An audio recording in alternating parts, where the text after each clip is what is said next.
নতুন সপ্তাহের জন্য পিতা ঈশ্বরের ধন্যবাদ দিই।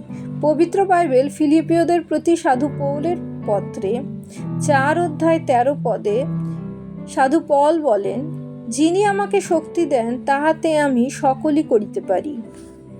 পবিত্র আত্মার সহভাগিতা প্রার্থনা করি বিষয়টি বোঝার জন্য।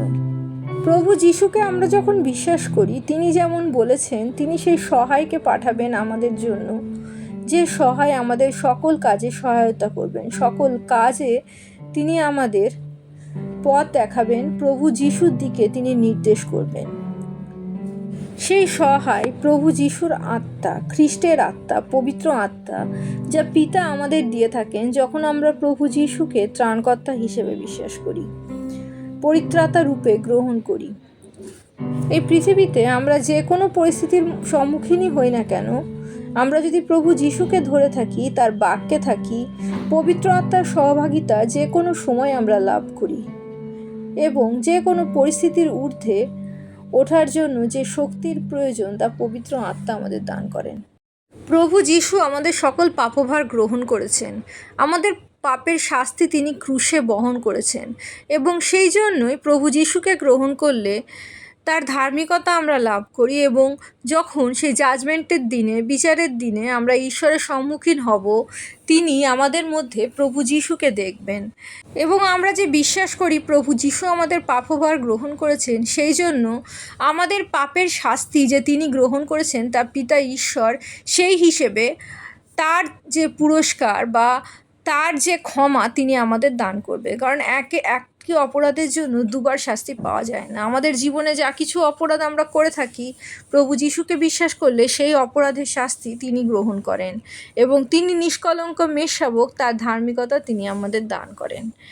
কিন্তু এই পৃথিবীতে বাঁচতে বাঁচতে পাপ অভ্যাস, পাপ করার ফলে যে সকল কনসিকুয়েন্স, প্রতিক্রিয়া আমাদের সম্মুখীন হতে হয়, সেইগুলো থেকে আমাদের রক্ষা করে পবিত্র আত্মা।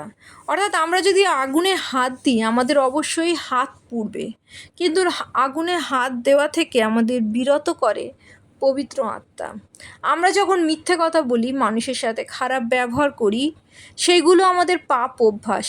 আমাদের নিজেদের পার্টনারের সাথে, আমাদের নিজেদের সন্তানদের সাথে যখন আমাদের সম্পর্ক খারাপ হয়, তখন কষ্ট আমরা নিজেরা পাই। আমাদের নিজেদের বাক্যের জন্য, কাজের জন্য আমরা তাদের মনে দুঃখ দিয়ে নিজেরা কিন্তু শান্তিতে থাকি না। এই সকল পাপ যা আমরা এই পৃথিবীতে কথায়, চিন্তায়, কাজে করে ফেলি, তার প্রতিক্রিয়া শুধুমাত্র আমাদের চারপাশের মানুষজন পায় না, তার সাথে সাথে আমাদের নিজেরাও আমরা কষ্ট পাই। এই যে পাপ অভ্যাস থেকে আমরা কখনো মুক্ত হতে পারি না যদি না আমরা পবিত্র আত্মার সহভাগিতা লাভ করি। পবিত্র আত্মার সহভাগিতা আমরা তখনই লাভ করি যখন আমরা বাইবেলের বাক্যে থাকি, পিতা ঈশ্বরের উপস্থিতিতে আসি।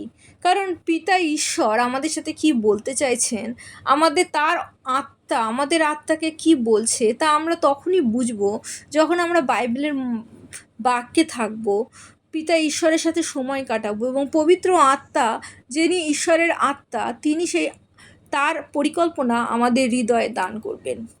আমাদের জীবনের প্রতিকূলতা মাঝে মাঝে এত ভয়াবহ হয়ে ওঠে যে তার থেকে বেরিয়ে আসার পথ আমরা পাই না।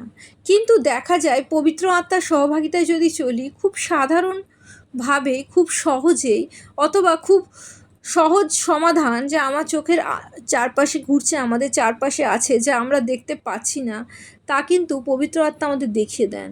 এবং সেই সমাধান যখন আমরা আমাদের জীবনে প্রয়োগ করি, তখন যে কোনো প্রতিকূলতার মধ্যে দিয়ে থেকে যে সমাধান তিনি দান করেছেন তার মাধ্যমে আমরা মুক্ত হতে পারি।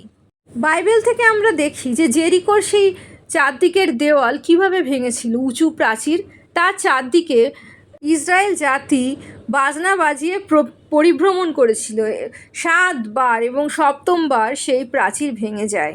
মনে হতে পারে সুস্থ বুদ্ধিতে এর কোনো যুক্তি নেই, কিন্তু ঈশ্বরের রাজ্যে কিভাবে ঈশ্বর কোনো সমস্যার সমাধান করবেন, তার পরিকল্পনা কি, কত সহজ উপায়ে তিনি বড় বড় সমস্যা আমাদের সমাধান করে দেন, তা আমরা নিজেরা ভাবতেও পারি না।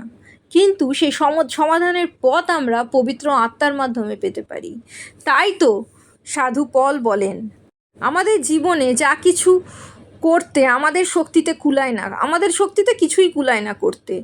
ঈশ্বরের শক্তিতেই আমরা আমাদের জীবনেই সকল সমস্যা, সকল প্রতিকূলতার ঊর্ধ্বে উঠতে পারি।